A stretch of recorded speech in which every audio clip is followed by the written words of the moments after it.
Introduction. The world's most famous supervolcano is the Yellowstone caldera, which is located in Wyoming. Yet, it is not the only supervolcano on the planet which is still active, as 8 more supervolcanoes are present, such as Campi Flegrei in Italy. Although the Australian mainland does contain 2 active volcanoes which have produced recent eruptions, their eruptions were quite small. Thus, it is quite interesting that a strip of land just northeast of the city of Melbourne once contained a massive supervolcano.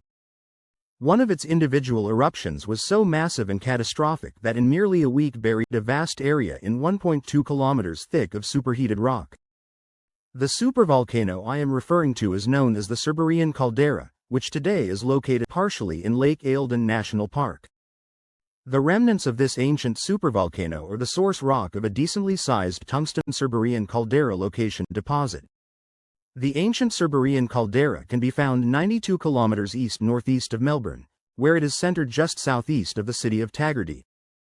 Although the rocks of this ancient supervolcano have been highly deformed and stretched over time, its approximate caldera outline is shown on screen. It measures 27 kilometers long and 21 kilometers wide, and was likely once a bit larger with a more circular shape.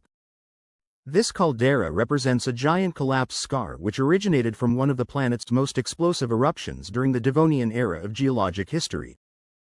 Geologic history. Approximately 365 million years ago, what is now Australia was the easternmost landmass of the supercontinent known as Gondwana. This landmass was connected to sections of South America, Africa, the Middle East, Antarctica, and India. At the time, 2 large volcanic arcs stretched across the eastern edge of the country, one of which was located in Victoria. This arc produces numerous stratovolcanoes of a basaltic andesite and andesite composition, meaning that at the time numerous gray volcanoes covered the landscape along with associated flank vents. Some of these distinct volcanoes were unusually close to each other, which over time allowed for unusually large underlying joint magma chambers to grow.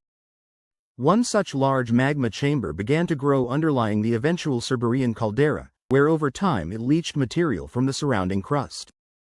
This caused the magma to become more silica-rich, allowing for the nature and type of associated volcanic eruption to change, producing lava dome-forming dacite and rhyolite-forming eruptions. During the end of this distinct phase of activity, several large caldera-forming eruptions occurred, depositing layers of a rock type known as ignimbrite in eruptions similar in size to the 1991 eruption.